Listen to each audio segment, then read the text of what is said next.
নমস্কাৰ বন্ধুসকল আৰু মৰমৰ ৰাইজসকল মই ৰেকি গ্ৰাণ্ড মাষ্টাৰ এষ্ট্ৰলজাৰ আৰু এঞ্জেল চিলাৰ সুপ্ৰতিম বৰুৱাই আজি আপোনালোকক পুনৰবাৰ আমাৰ এই ৰেইচ অফ ৰেকি চেনেলটোলৈ আদৰণি জনালোঁ আৰু লগতে পুনৰবাৰ আপোনালোকক 2021 চনৰ এই নৱবৰ্ষত আপোনালোকক মই শুভ কামনা জনাইছোঁ শুভেচ্ছা জনাইছোঁ আজি আমি যেটো কথাৰ ওপৰত আলোচনা কৰিম বা মই আপোনালোকক জনাব বিচাৰিছোঁ সেই কথাটো হৈছে এক খুব বেলেগ ধৰণৰ কথা যেটো আপোনালোকে হয়তো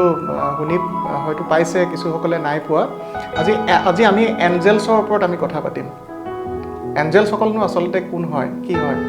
ইংলিছত আপোনাৰ এঞ্জেলছ বুলি কোৱা হয় কিন্তু অসমীয়াত বা হিন্দী হওক ভাষাত আমি কি কওঁ স্বৰ্গদূত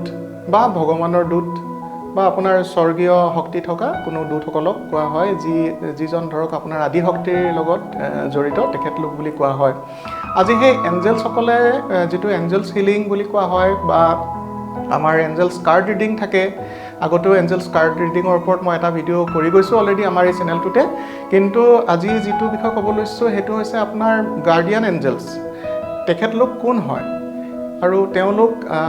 সঁচাকৈ আমাৰ লগত থাকেনে বা কি ধৰণে থাকিব পাৰে সেই বিষয়ে আপোনালোকক অকণমান মই জনাবলৈ বিচাৰিছোঁ আহক আমি এই বিষয়ে অকণমান আগবাঢ়ি পেলাই যাওঁ আজি আহিছোঁ যে গাৰ্ডিয়ান এঞ্জেলছ বুলি ক'লে কি বুজা যায় যে কোন হয় আমি যাক আমি বিশেষকৈ আমি আটাইসকলে কৈ থাকোঁ যে আমাৰ গুৰুসকল আমাৰ আজি কাৰোবাৰ কিবা এটা বিপদ আছিলে বিপদৰ পৰা হঠাৎ যদি দুৰ্ঘটনাৰ পৰা আদি কৰি আমি বাচি যাওঁ কেনেবাকৈ আমি দুৰ্ঘটনাৰ পৰা কাণ মাৰি পেলাই আমি যদি ৰক্ষা পাব পাৰোঁ তেতিয়াহ'লে আমি হয়তো কওঁ আজি গুৰু ভাল আছিলে মোৰ বা আজি মোৰ ইষ্ট দেৱতা মোক সুৰক্ষিত কৰিলে তেখেতে বা মোৰ আজি দিনটো ভাল আছিলে কোনোবাই মোক ৰক্ষা কৰিলে তো তেনেকুৱা কথা কিছুমান আমি কওঁ বা আনে কোৱাও দেখা যায় এতিয়া কথাটো হৈছে কি হ'ল আপোনাৰ সেই গাৰ্ডিয়ান এঞ্জেলছসকলে হয়তো আপোনাক সহায় কৰিব পাৰে আহক তাৰ বিষয়ে মই কৈছোঁ যে গাৰ্ডিয়ান এঞ্জেলছ আপুনি জন্ম যেতিয়া লয় জন্ম হৈ পেলাই আমি যেতিয়া পৃথিৱীলৈ আহোঁ তেতিয়া কোৱা হয় যে বিভিন্ন ধৰ্মগ্ৰন্থবিলাকত লিখা আছে হিন্দু ধৰ্ম হওক বা আমাৰ ইছলাম ধৰ্মত হওক বা আমাৰ খ্ৰীষ্টিয়ান ধৰ্ম বাইবেল ইত্যাদি কৰি এইবিলাক বিভিন্ন ধৰ্মগ্ৰন্থত দেৱদূতসকলৰ বিষয়ে বা স্বৰ্গদূতসকলৰ বিষয়ে বহুখিনি কথা আলোচনা কৰা হৈছে বিশেষকৈ বাইবেলত বহু আলোচনা আছে এতিয়া এই তেওঁলোক যিসকল স্বৰ্গদূত কিছুসকলক আমাৰ লগত জন্মত মানে আমাৰ লগত যাতে আমাক সহযোগ কৰিব পৰাকৈ আমাৰ যিবিলাক দুখ সমস্যা ৰোগ ব্যাধি ইত্যাদিৰ ক্ষেত্ৰত আমাক সহায় কৰিবৰ কাৰণে বা নতুবা বহুত বিপদ আপদ সমস্যা ইত্যাদিৰ পৰা আমাক ৰক্ষা কৰিবৰ কাৰণে তেখেতলোকক আমাৰ লগত পঠিয়াই বুলি কোৱা হয় যিহেতু তেওঁলোকক হয়তো আমি দেখি নাপাওঁ কিন্তু কেতিয়াবা তেওঁলোকৰ কিছুমান তেওঁলোক যে আছে তেওঁলোকৰ অস্তিত্ব কিছুমান কেতিয়াবা পোৱা যায় বিশেষকৈ আপোনাৰ যেতিয়া এইটো বিশ্বাস আৰু অবিশ্বাসৰ মাজতো এটা কথা আছে বহুতে ক'ব এইবিলাক অন্ধবিশ্বাস বা কিবা তেনেকুৱা ধৰণৰ আচলতে এনেকুৱা ধৰণৰ কথাবিলাক যদিহে আপুনি বিশ্বাস কৰে তেতিয়া আপুনি হয়তো তাত প্ৰমাণ পাব আৰু যদি আপুনি অবিশ্বাস কৰে তেতিয়াহ'লেতো তাত উপায় নাই সেইটো নিজৰ মানুহৰ মতামতৰ কথা ইয়াত কোনেও একো বেয়াকৈ ভাবিব নালাগে মই যিহেতু এঞ্জেল চিলিঙৰ লগত জড়িত সেইকাৰণে মই আপোনালোকক জনাব বিচাৰিছোঁ আৰু তাতে আৰু এটা কথা কৈ থৈ দিওঁ যে মই কাকো আপোনাৰ দিগভ্ৰান্ত কৰিব বিচৰা নাই মানে যিটো অন্ধবিশ্বাসৰ ফালে মই নিবলৈ বিচৰা নাই কিন্তু যিহেতু অলৰেডি গোটেই পৃথিৱীত আছে এঞ্জেল হিলিং থেৰাপি বুলি আছে তাৰ বিষয়ত মই জনাব বিচাৰিছোঁ অলপমান এতিয়া কথাটো হৈছে কি হ'ল আপোনাৰ সেই তেখেতলোকক দুজনতকৈ তাতোধিক দুজনতকৈ বেছিও হ'ব পাৰে তেনেকুৱা আপোনাৰ লগত দুজন গুৰু বা আমি স্পিৰিট গাইড বুলি কওঁ তেওঁলোকক আপোনাৰ লগত এঞ্জেলছক গাৰ্ডিয়ান এঞ্জেলছক আপোনাৰ লগত পঠায় পৰম পিতা পৰম ঈশ্বৰ পৰমাত্মাৰ তেখেতে পঠিয়াই বুলি কোৱা হয় বা আদি শক্তিয়ে পঠিয়াই যাতে আপুনি সুৰক্ষিত হৈ থাকিব পাৰে এই পৃথিৱীখনত আৰু আপুনি যদি কেনেবাকৈ তেখেতলোকৰ লগত মনৰ পৰা অন্তৰৰ পৰা আপুনি খুব প্ৰাৰ্থনাৰ দ্বাৰা আপুনি যদি তেওঁলোকৰ লগত যোগাযোগ স্থাপন কৰিব পাৰে মনৰ কথাবিলাক ক'ব পাৰে তেওঁলোকে নিশ্চয় আপোনালোকক সহায় কৰিব এইটো কিন্তু সঁচা কথা যিহেতু আমি বহু ক্ষেত্ৰত বহু লোকৰ পৰা শুনিছোঁ বা প্ৰমাণ কিছুমান পাইছোঁ আৰু যিহেতু আপুনি জীয়াই থকালৈকে আপুনি জন্মৰ পৰা এই ধৰাখনত থকালৈকে পৃথিৱীত থকালৈকে আপুনি যেতিয়ালৈকে আপুনি জীৱিত হৈ থাকিব জীয়াই থাকিব তেতিয়ালৈকে আপোনাৰ লগত থাকে বুলি কোৱা হয় আৰু তেওঁলোকে প্ৰতিটো সুখ আৰু দুখত আপোনাৰ লগত সদায়ে থাকে তেওঁলোকে আপোনাক সহায় কৰিবৰ কাৰণে বা আপোনালোকক সহায় কৰিবৰ কাৰণে সদায়ে তেওঁলোকে ৰৈ থাকে বা ৰেডি হৈ থাকে তেওঁলোকে কিন্তু তেওঁলোকক মনৰ পৰা আপুনি জনাব লাগিব যে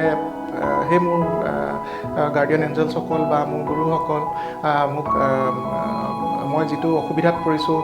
মোক তাৰ পৰা উদ্ধাৰ হ'ব লাগে আপুনি সেই কথাবিলাক যদি মনৰ পৰা ক'ব জানে তাৰ কিছুমান আপোনাৰ বিধি কিছুমান আছে কোৱাৰ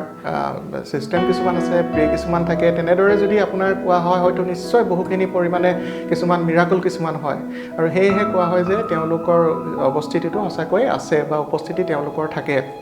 এতিয়া এই গাৰ্ডিয়ান এঞ্জেলছসকলৰ দ্বাৰা আমি জীৱনটোত বহু লোকে বহু পৰিমাণৰ কিছুমান আপোনাৰ ফলাফল প্ৰাপ্তি পাইছে তেওঁলোকে আৰু তেওঁলোকে সেই গাৰ্ডিয়ান এঞ্জেলছসকলৰ দ্বাৰা কিছুমান বহুত আপোনাৰ বিভিন্ন ৰোগ সমস্যা ব্যাধিৰ পৰা ইত্যাদিৰ পৰা তেওঁলোকে মুক্ত হৈ পেলাই এই পৃথিৱীখনত আজিও বহুত উচ্চ স্তৰত তেওঁলোকে বিভিন্ন কৰ্মৰ লগত জড়িত হৈ আছে তাৰোপৰি এই যিসকল এঞ্জেলছ বা স্বৰ্গদূতসকল তেওঁলোকে সদায় আপোনালোকক বহুত মৰম কৰে ভাল পায় আমাক আটাইকে খুব ভাল পায় কোনো নিস্বাৰ্থ মৰম আমাৰ কাৰণে তেওঁলোকে অন্তৰত সদায় ৰাখে আৰু তেওঁলোকে সদায় প্ৰতিটো মুহূৰ্ততে আপোনালোকৰ লগত থাকিব বা আমাৰ লগত থাকিব মোৰ লগত থাকে আৰু তেওঁলোকে আমাৰ যিবিলাক প্ৰাৰ্থনা সেই প্ৰাৰ্থনাবিলাক তেওঁলোকে এজন দূত হিচাপে তেওঁলোকে মেছেঞ্জাৰ হিচাপে তেওঁলোকে নিপিলে আমাৰ মনোবাঞ্ছাবিলাক মনৰ কথাবিলাক তেওঁলোকে ঈশ্বৰৰ ওচৰত তেওঁলোকে উপস্থাপন কৰে বুলি কোৱা হয় বা তেওঁলোকে দাঙি ধৰে আৰু সেয়েহে মৰমৰ বন্ধুসকল এই কথাবিলাক কেতিয়াবা শুনিবলৈ আচৰিত লাগে যিহেতু আমাৰ অসমীয়া সমাজখনত বা আমাৰ ভাৰতীয় সমাজখনত আমি এইবিলাকৰ বিষয়ে এঞ্জেলছ বুলি কৈ দিলে কি হয় আচলতে বহুতে ভাবে এইবিলাক কিবা বেয়া অপশক্তিৰ লগত কথা বুলি ভাবে আচলতে তেনেকুৱা ধৰণৰ কথা নহয় যিসকল পবিত্ৰ মহান যিসকল স্বৰ্গদূত তেওঁলোকে সদায় ভগৱন্তৰ ফালৰ পৰা তেওঁলোকে হয় আৰু তাৰোপৰি কিছুমান অপশক্তি কিছুমান থাকে ইয়াত দুটা প্ৰকাৰৰ এঞ্জেলছ থাকে আপোনাৰ তেওঁলোক যি আপোনাৰ মানে এঞ্জেলছ অফ গড বুলি কোৱা হয় ভগৱানৰ পৰা যিসকল থাকে তেওঁলোক হৈছে ঈশ্বৰৰ সৈতে আৰু কিছুমান আছে আপোনাৰ ফলেন এঞ্জেলছসকল আছে যিসকলে আপোনাৰ বেয়া কৰ্মত আপোনাক উচতনি দিব আপোনাক বেয়াৰ ফালে ঢাল খোৱাত বেয়া কৰ্মত আপোনাক আগবাঢ়ি যোৱাত তেওঁলোকে খুব মানে আপোনাক সহায় কৰিব বিচাৰে মানে আৰু আগবঢ়াই দিবলৈ বিচাৰে সেয়েহে এইখিনি ক্ষেত্ৰত বহু কথা কিছুমান আছে এতিয়া এইখিনিৰ বিষয়ে আমি নাপাতো কিন্তু যিসকল গাৰ্ডিয়ান এঞ্জেলছ আছে গাৰ্ডিয়ান এঞ্জেলছসকলে সদায় আপোনালোকৰ কাৰণে ৰৈ থাকে আৰু তেওঁলোকৰ লগত যদি কেনেবাকৈ আপুনি অন্তৰৰ পৰা প্ৰে কৰি পেলাই চাব পাৰে মনৰ পৰা ক'ব পাৰে যে মোৰ লগত যিসকল স্বৰ্গদূত বা পবিত্ৰ মহান মানে এঞ্জেলছ অফ গড মোৰ গাৰ্ডিয়ান এঞ্জেলছসকল মোৰ লগত যদি আপোনালোক আছে বা তোমালোকে আছা তেতিয়াহ'লে মোৰ এই সমস্যাটোৰ পৰা মোক কৃপা কৰি পেলাই উদ্ধাৰ কৰা আৰু তেনেকৈ আপুনি প্ৰাৰ্থনা গৃহত নিজক আপুনি যেতিয়া আপুনি ঈশ্বৰৰ ওচৰত প্ৰাৰ্থনা কৰে বা আপুনি আল্লাহৰ ওচৰত প্ৰাৰ্থনা কৰিব বা জিজাছৰ ওপৰত আপুনি ওচৰত প্ৰাৰ্থনাৰ লগতে আপুনি বিভিন্ন ধৰ্মীয় লোকসকলে যেতিয়া নিজৰ প্ৰাৰ্থনা আগবঢ়ায় কাৰোবাৰ আগত নিজৰ স্তুতি কৰে তেওঁলোকৰ গুৰুৰ ওচৰত তেতিয়া বা ঈশ্বৰৰ ওচৰত তেতিয়া সেই প্ৰত্যেকটো মনৰ বাঞ্ছা মনোকামনা কিন্তু স্বৰ্গদূতসকলে আমাৰ গাৰ্ডিয়ান এঞ্জেলছসকলে ঈশ্বৰৰ ওচৰলৈ লৈ পেলাই যায় বুলি আমাৰ ফালৰ পৰা কোৱা হয় সেয়েহে মৰমৰ বন্ধুসকলে এই কিছুমান কথা বৰ আচৰিত লাগিলেও কিন্তু আপোনালোকে অন্যান্য গুগলত আপোনালোকে চাৰ্চ কৰিলেও পাব ইয়াৰ বিষয়ে আজি সেইখিনি কথা ক'বলৈ আপোনালোকক মই আজি এই ভিডিঅ'টো বনালোঁ তাৰোপৰি ইয়াত যদি কিছুমান কথা হয়তো মোৰ ভুল হ'ব পাৰে বা আচৰিত নিচিনা লাগিব পাৰে মই পুনৰবাৰ কৈছোঁ কাকো মানে আপোনাৰ ধৰক ভুল দিশত নিবলৈ মই কৰা নাই এইটো নিজৰ আপোনালোকে মানি নোলোৱাৰ ওপৰত আপোনালোকৰ নিজৰ কথা কিন্তু মই মোৰ বক্তব্যটো আগবঢ়ালোঁ বা এঞ্জেলছসকলৰ বিষয়ে খন্তেক কিছুমান কথা জনালোঁ বিশেষকৈ গাৰ্ডিয়ান এঞ্জেলছৰ লগত বিষয়ে আজিলৈ এইখিনিতে সামৰণি মাৰিছোঁ পুনৰবাৰ আপোনালোকক ধন্যবাদ জনাই পেলাই আমাৰ অন্যতম যিটো চেনেল আছে এষ্ট্ৰলজিৰ আপোনাৰ নক্ষত্ৰ তালৈ পুনৰবাৰ আপোনালোকক ৱেলকাম কৰিলোঁ আৰু মোৰ স্ক্ৰীনত নাম্বাৰবিলাক দেখাই থকা হৈছে আপোনালোকে চাব তাত আপোনালোকে মোক যোগাযোগ কৰিব পাৰিব আজি ৰেকিৰ বিষয়ে আমি আলোচনা নকৰিলোঁ যিহেতু অলৰেডি ৰেকিৰ বহুখিনি ভিডিঅ' কৰিছোঁ আৰু আগন্তুক দিনত ৰেকিৰ বিষয়েও ক'ম আৰু এঞ্জেলছৰ বিষয়েও ক'ম এঞ্জেল চিলিঙৰ বিষয়েও ক'ম তাৰ বাবে আজি এইখিনি কথাকে কৈ সামৰণি মাৰিছোঁ পুনৰবাৰ লগ পোৱাৰ প্ৰতিশ্ৰুতিৰে আপোনালোকক ধন্যবাদ আৰু নমস্কাৰ জনালোঁ ধন্যবাদ